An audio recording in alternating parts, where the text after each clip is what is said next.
Tucky and Cassie had problems communicating with their families. They almost lost their homes. When Tucky peed in the house, he thought he was taking good care of business. His family tried to force him to take his business outside. Cassie chewed and destroyed doors, walls, carpeting, and furniture in her home. Nothing her family tried made a difference, unless they stayed with her 24/7. Letting go of their dogs appeared to be the only option. That is, until animal behavior consultant Lynn Hoover came to the rescue.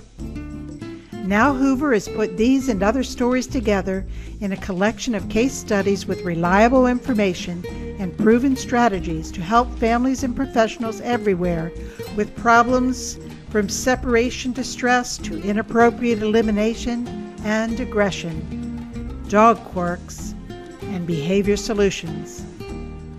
Lots of practical advice and methods for solving dog behavior problems, dog quirks, and behavior solutions.